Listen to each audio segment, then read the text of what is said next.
बहुत तंग हो गई, आज आपने अपने बेटे को भी खो दिया। तो बाबा साहब ने उस दिन कहा था, रमा तू चिंता मत कर, तू परेशान मत हो, तेरा तो एक बेटा गया है, तेरी तो एक बच्चे गए हैं। मैं इस देश में ऐसा काम करके जाऊंगा कि जो भी बच्चा अपनी माँ की कोख से पैदा होगा इस देश पर राज करेगा। तो बाबा साहब ने इस देश का संविधान लिखा, डीएम, पीएम, सीएम और डॉक्टर, इंजीनियर बनने का अधिकार आप सभी को दिया, हमको दिया और हमको। लेकिन हमें बाबा साहब के कर्ज जो बाबा साहब ने हमको दिया है, हम जहां भी हैं, अपने मोहल्ले में, अपने पड़ोस में, यदि कोई हमारा भतीजा है, यदि कोई हमारा भाई है और वो पढ़ना चाहता है तो उसकी आप मदद करें।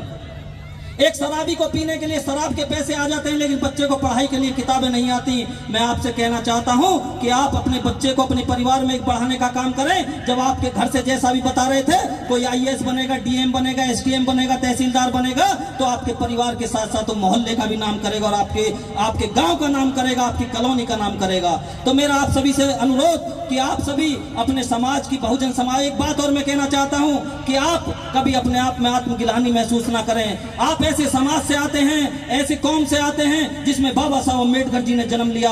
आप ऐसी कौम से आते हैं जिसमें संत रविदास जी पैदा हुए, दीना भाना पैदा हुए, जो ये लगे हुए संत रविदास पैदा हुए, और यहाँ पे जितने महापुरुष हैं, पेरियार स्वामी पैदा हुए। और इसी के साथ मैं ये भी कहना चाहता हूँ कि आप सभी, क्योंकि बाबा साहब ने अंतिम सांस में 14 अक्टूबर 1956 को, जब वो जातिवाद की प्रथा से, छुआछूत से तंग आ गए थे, उन्होंने महाड़ तालाब का सत्याग्रह आंदोलन किया, आपको पानी पिलाने के लिए, अधिकार के लिए लड़ाई लड़ी, उन्होंने मंदिरों में प्रवेश के लिए लड़ाई लड़ी। लेकिन जब वो तंग आ गए थे, उन्होंने 1935 में कहा था कि मैं हिंदू धर्म में पैदा हुआ, ये मेरे बस की बात नहीं थी, लेकिन मैं हिंदू धर्म में ना मर सकूं, ये मेरे बस की बात है। 1935 से लेकर के 1956 तक 21 साल बाबा साहब ने अध्ययन किया सभी धर्मों का, उन्होंने सभी धर्मों का अध्ययन किया, लेकिन उन्होंने अगर पुनर्जीवित किया और उन्होंने ग्रहण किया तो बौद्ध धर्म को किया। मैं ये कहना चाहता हूं, यदि आप बाबा साहब अम्बेडकर जी को मानने वाले हैं, यदि आप बाबा साहब को दिल से मानते हैं, तो आप पूरे देश में बौद्ध धर्म स्थापित कीजिए, क्योंकि आप पूरे देश में देख रहे होंगे, जहां पे जाएंगे बौद्ध धर्म निकलेंगे। चाहे सीरपुर की धरती हो, बोध गया की धरती हो, अभी और मेयर शशि भाई परसों आए, हम सारू मारू की धरती भोपाल से आए, आप सांची का स्तूप देख लो, आप पूरे देश में जाके कहीं भी चले जाओ आपको बुद्ध के स्थान मिलेंगे। इसलिए बाबा साहब का सपना, बौद्ध में भारत का सपना, आप सभी अपने घरों में जब भी कोई रीति रिवाज करें, संस्कार करें, तो अपने घरों में बौद्ध भिक्षुओं को बुलाएं और अपने संस्कार कराएं, तभी बाबा साहब का सपना साकार होगा।